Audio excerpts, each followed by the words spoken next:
We always get a ton of new releases every week, but as we're going into fourth quarter, yeah, the new releases are coming.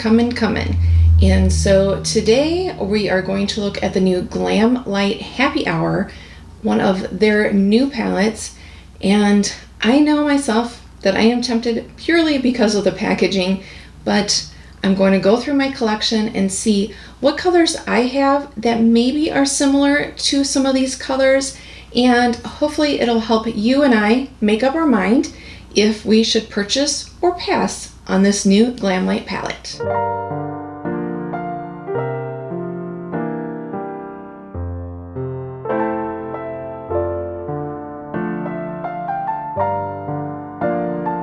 Hello, welcome back. If you are new here, my name is Stacy, and I hope that if you enjoy this video, you will consider hitting that subscribe button. What I'm going to do is put up on the screen their palette from online versus the palette that I have, and then their swatches versus my swatches. So this palette, I could not find the price, and Glamlite is cruelty free. And when I looked at this one, okay, number one, I was like, oh, I like the colors. And I thought, I don't think I have just a green palette, but let me go through, because I know too, looking at this and myself, I am a sucker for packaging, and every palette comes in an acrylic PR bottle. Look at it. Isn't that adorable? This and also their wine one, which is a purple one, will be launching on September 30th. As I started to go through my collection and pull out what I have, I thought to myself, okay, I'm not off to a good start with the first two shades because I had a lot of trouble finding something. I thought that Dirty Martini, I looked at that and I thought, okay, I have to have something in my collection that is like that. But everything either seemed too like mint green or too like olivey, or it just, I couldn't get the right shade. The closest that I got was from the e.l.f. the Bite Size, this color right here, but again, that's too minty. And for the second color, now this one, I think that the trouble I was having with this one is I feel like if you look at the palette, it looks more silver. And then when you look at their swatch, it looks more silver or silver green, excuse me. So that's where I think I was having trouble with that one. And so I just went back to this palette as well and thought maybe one of those two, a combination of mixing the two kind of pressed shimmers on this one, was the closest I could get. Okay, for color number 3 there, just a splash, I pulled out the Nomad Cosmetic Orient Express. I love Nomad's formulas. If you haven't tried them, you will see I do have quite a few other palettes, and the new Haunted Europe is coming this week. Okay, but I thought that Venice, this color right here, was the closest that I had in my collection to that one. For Chilled, that one on the swatch looks more brown and more warm, so I pulled out my Milani Gilded. Now, if you have not tried Milani formulas, I really like them, and the Gilded, I use them a lot. As you can see, it's kind of dirty, but Smoked Topaz, this first color up here, I thought when you look at them in the pan, they don't necessarily look the closest, but on the swatch, I think they're pretty close. High Class, so this is the e.l.f. Bite Size Hot Jalapeno, and the second shade right here. Now their one looks like in the pans they kind of look similar, but when you look at the swatch, I feel like theirs looks like it might have a little bit more glitter to it, but it's kind of hard to tell. But it doesn't quite look like a pressed glitter, so I'm not sure. It might be more. I couldn't find an actual description yet of the shades on any site. Okay, so let's talk a little bit about some fun facts for Martini. What do you think of when you think of Martini? I think of like James Bond, and he wants his shaken. Well, did you know that most bartenders will actually advise you against a shaken martini? They say that shaking can result in over dilution, So maybe if you don't want it as strong, then shake, but they recommend stirring. And look at how gorgeous this next color, that bluish, probably aqua. And oh, and by the way, if I have any dedicated videos that are just on the palettes that I'm bringing out of my collection, I will have those linked in the cards or down below, just FYI. So the next one is the Nomad Cosmetics America's Parks. Such a gorgeous palette. So creamy. And again, theirs looks like they might have a little bit more glitter. Now this is only going into the pan twice. So their formula Nomad Cosmetics, you definitely can get those great swatches with just 1 or 2 times. Okay, and when I first initially saw this palette launch, I thought the Revolution Chilled, it has to have some colors. I mean, look at this palette. It's like, yeah, there has to be quite a few colors in here.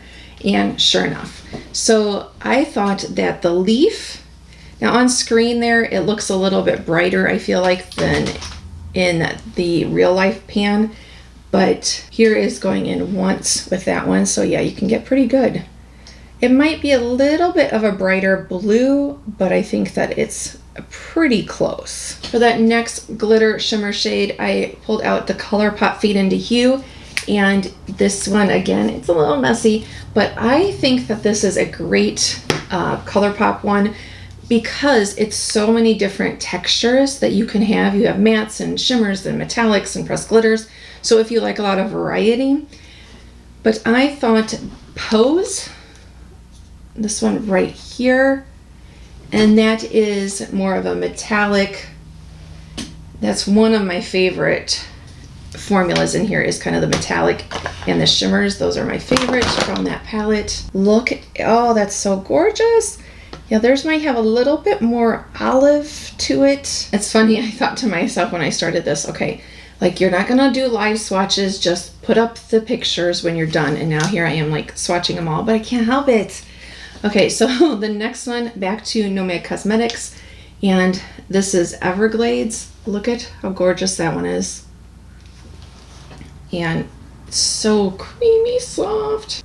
So I think that, yeah, they're, you know, again, these are not supposed to be dupes. It's just giving the same vibe. So theirs might have a little bit of a yellower undertone, but I think pretty good. Let me know, do you agree? Like, do you think I'm doing a good job with these swatches? How about you give, not swatches, but with these kind of similar, getting the inspiration from, give me a score. You can be brutally honest, okay? I can take it. A score of 1 to 10 down below if you think so far, minus the first 2 colors, but if you think I'm doing a good job with getting the feel. Okay, this next color, I am very interested to see this with somebody doing live swatches with it, because you look in the pan, that looks silver to me. You look at their swatches and that looks like a dark green. A little bit of silver, but it doesn't look like what I would think it would look like when I look in the pan. So to me, I look at that and I'm like, okay, how many times did they go back and forth to get that swatch? Or is it just the lighting of the picture with the palette or what? But we're back into the Makeup Revolution in this Dope color. And yes, the pan doesn't necessarily look like it matches, but then see how I felt like that looked pretty close. It's not duochrome or anything, but yeah, that one is just a tricky one because they probably have a little bit more glitter maybe in theirs, but I don't know. And the palettes that I have used so far are still all available in case you're interested. So for that next color, we're sticking to the Makeup Revolution and we're gonna go to the color Plant. And on screen, I feel like the Makeup Revolution one in the pan looks a little bit more brighter blue. And where did the Martini, where was that originated from? Anyone know? Well, did you know that if you think you know, it's probably just a guess because no one really knows. Some claim that it was invented in a bar in California named Martina's. Others think it can be traced to an Italian vermouth brand. And then others say that it is traced back to bartenders either in New York or San Francisco. So who knows? But even though we don't know where it originated from, we do have a name of a person who it is said that we can thank that introduced us to the dry martini. And that is Harry Graddock. He is the man behind the Savior cocktail book. He put down a recipe for the dry martini in the 30s, and as they say, the rest is history. All right, for garnish, back to Nomad Orient, and I don't know how you say it, so I'm just going to show you this color right here.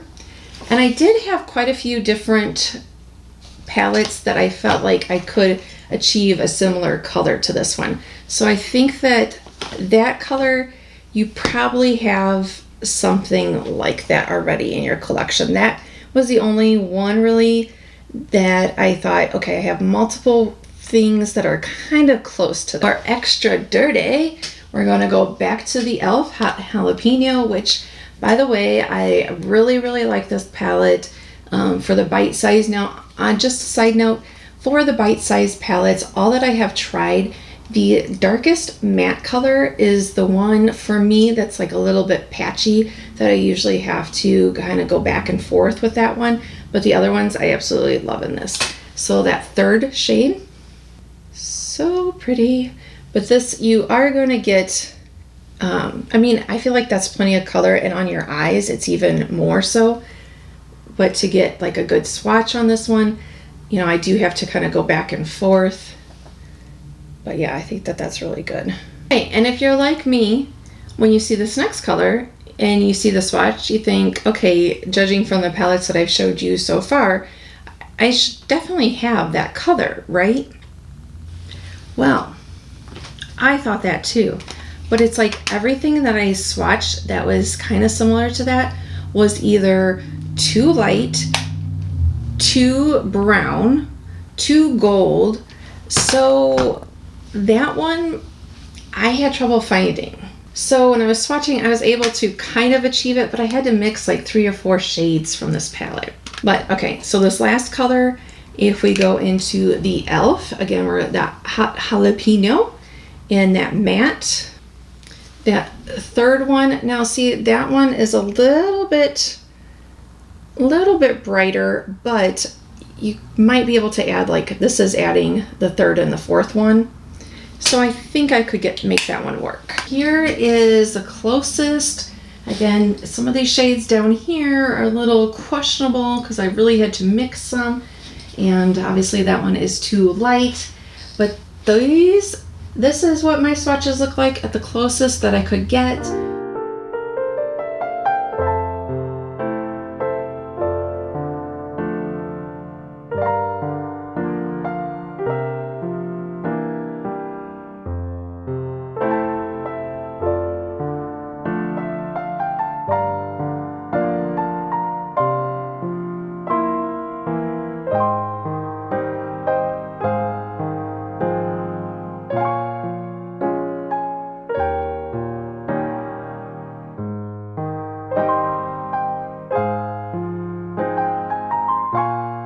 So, what do you think?